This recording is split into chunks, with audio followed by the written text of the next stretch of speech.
नमस्कार दोस्तों, कैसे हो आप? क्या बोल रही है लाइफ? लाइफ को बोलो थोड़ी देर शांति बनाए रखे। क्यों? क्योंकि हमको कुछ सीखना है, पढ़ना है मैथमेटिक्स में।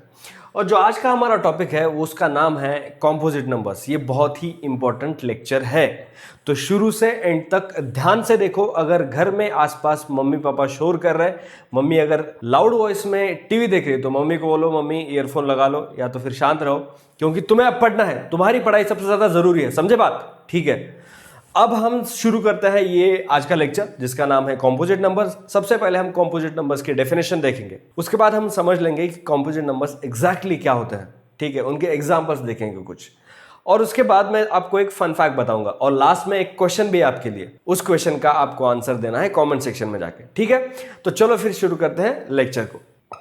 तो दोस्तों, ये है आपकी कॉम्पोजिट नंबर्स की डेफिनेशन। ठीक है, डेफिनेशन आपको क्या बता रही है, ध्यान से पढ़ो एक बार डेफिनेशन को। अ होल नंबर, एक पूर्ण संख्या, दैट हैज, जिसके पास है, more than 2 whole number factors. ये सबसे इंपॉर्टेंट पार्ट है इस डेफिनेशन का। More than 2 whole number factors is called as composite numbers. एक ऐसी पूर्ण संख्या जिसके पास 2 से ज्यादा होल नंबर फैक्टर्स है, उसे कहा जाता है कॉम्पोजिट नंबर, उसे कहा जाता है संयुक्त संख्या। अब more than 2 whole number factors मतलब क्या? 2 कौन से फैक्टर्स होते हैं, उनसे ज्यादा ही क्यों जरूरी है हमारे पास? मान लीजिए हमारे पास नंबर है एक्स वाई। हमने पिछले लेक्चर में देखा था कि किसी भी प्राइम नंबर के पास 2 फैक्टर होते हैं। पहला फैक्टर होता है 1 और दूसरा फैक्टर होता है वो नंबर खुद।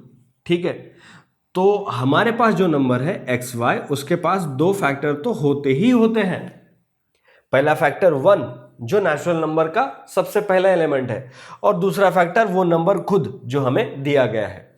ये 2 फैक्टर तो हर नंबर के पास होते ही है। अगर किसी नंबर के पास इन दोनों को छोड़ के और फैक्टर्स हैं, और होल नंबर वाले फैक्टर्स हैं, तो वो हो गए हमारे कॉम्पोजिट नंबर्स। समझ में आ रही है बात? किसी भी नंबर के पास ये 2 फैक्टर तो होते ही है, इसलिए हमें कहा गया है कि मोर देन 2। मोर देन 2 क्यों? क्योंकि ये 2 तो ऑलरेडी है ही सबके पास। मोर देन 2 मतलब इनको छोड़ के और अगर है तो ही वो होता है नंबर कॉम्पोजिट नंबर। समझ में आ रही है बात?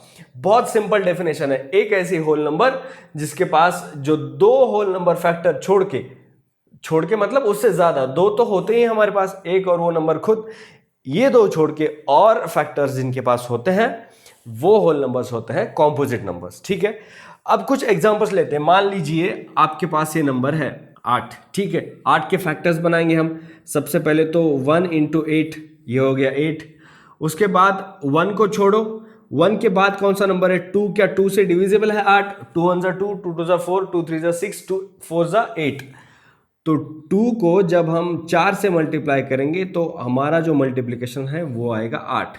मतलब जो 8 है, अगर तुम्हारा 8 ये है तो 8 के पास 1 जो हमने यहां पे देखा था, 8 ये नंबर खुद, इसको छोड़ के भी और फैक्टर है। 8 को 2 से भी डिवाइड कर सकते हैं, 4 से भी कर सकते हैं।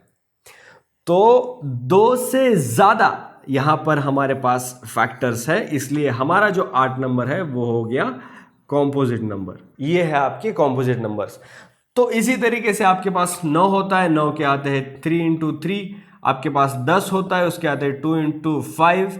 आपके पास 12 होते हैं, 12 के तो बहुत सारे हैं। तो 12 को मतलब अगर 12 के फैक्टर्स के हम लिस्ट बनाए दी जाए तो 2 से भी डिवाइड कर सकते हैं, 3 से भी कर सकते हैं, 4 से भी कर सकते हैं, 6 से भी कर सकते हैं, और 12 से भी कर सकते हैं, 1 से भी कर सकते हैं। ये लिस्ट है 12 के फैक्टर्स की। ये होते हैं आपके कॉम्पोजिट नंबर्स। ठीक है, अब कॉम्पोजिट नंबर्स के बारे में जो मैंने आपको बोला था कि मैं आपको एक फन फैक्ट बताऊंगा, तो सिंपल सी चीज है यार। कोई भी मान लीजिए आप एक 10 नंबर का कॉलम लीजिए। 10 नंबर मतलब या तो 1 से 10 तक, या तो 11 से 20 तक, या तो 21 से 30 तक। उसमें आधे नंबर तो कॉम्पोजिट होते ही है। क्यों?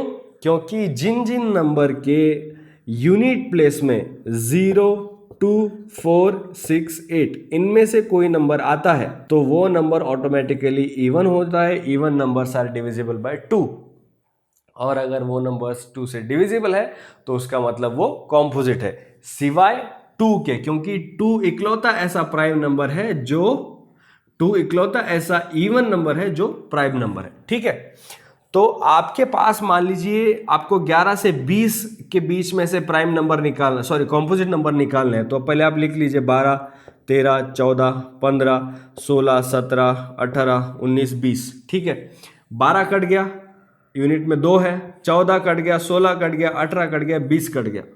उसके बाद आपको क्या करना है, आपको देखना है 3 से कौन सा डिविजिबल है। 15 से ये हो गया। इस तरीके से आपको डिडक्ट करते जाना है, बाकी जो बचे आपके वो प्राइम नंबर होते हैं।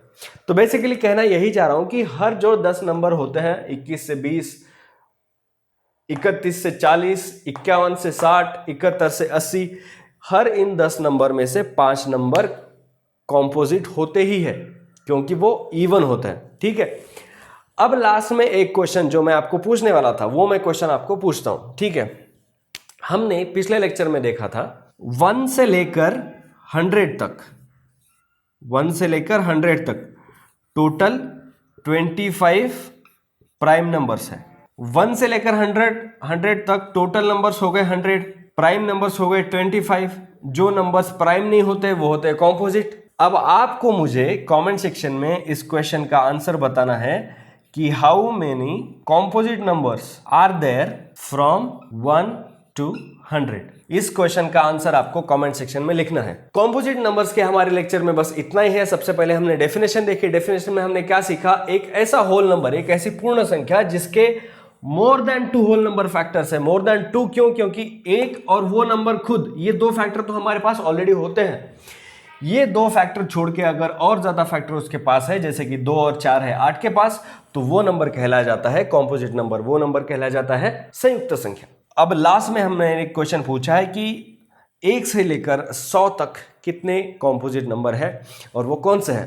तो यही है कॉम्पोजिट नंबर्स। अब तक के लिए यही रुक जाते हैं। अगर ये आपको टॉपिक समझ आया तो अच्छी बात है, अगर नहीं समझ आया तो दोबारा देखो। बहुत बार हमारा पहली बार देखते टाइम फोकस नहीं होता, दोबारा देखो, समझ आ जाएगा। अगर दोबारा देखने के बाद भी समझ नहीं आता है तो कमेंट सेक्शन में आपको जो चीज़ समझ नहीं आई, जो भी आपका डाउट है वो लिख दो। मैं आपके हर डाउट को सॉल्व करने की पूरी कोशिश करता हूँ। ठीक है, इसको छोड़ के अगर आपको एजुकेशन से रिलेटेड कुछ भी और पूछना है तो डिस्क्रिप्शन में मैंने मेरे सोशल मीडिया के हैंडल्स दे रखे हैं, वहां पे आप मुझे मैसेज करके डायरेक्टली पूछ सकते हैं। जितना जल्दी हो सके मैं आपको रिप्लाई करने की कोशिश करूंगा। बहुत स्टूडेंट्स का ऐसे मानना है कि सब्सक्राइब करने के बाद, नोटिफिकेशन बेल दबाने के बाद भी उन तक वीडियो के नोटिफिकेशन नहीं आ रहे। अगर आपको मेरे वीडियो के रेगुलर अपडेट चाहिए तो डिस्क्रिप्शन में मैंने टेलीग्राम चैनल का लिंक दिया है। टेलीग्राम चैनल को ज्वाइन करो ताकि आपके पास रेगुलर अपडेट्स आते रहें। ठीक है, मिलते हैं अगले लेक्चर में। तब तक आप हंसते रहो, खेलते रहो और हमेशा की तरह हर रोज कुछ ना कुछ नया सीखते रहो।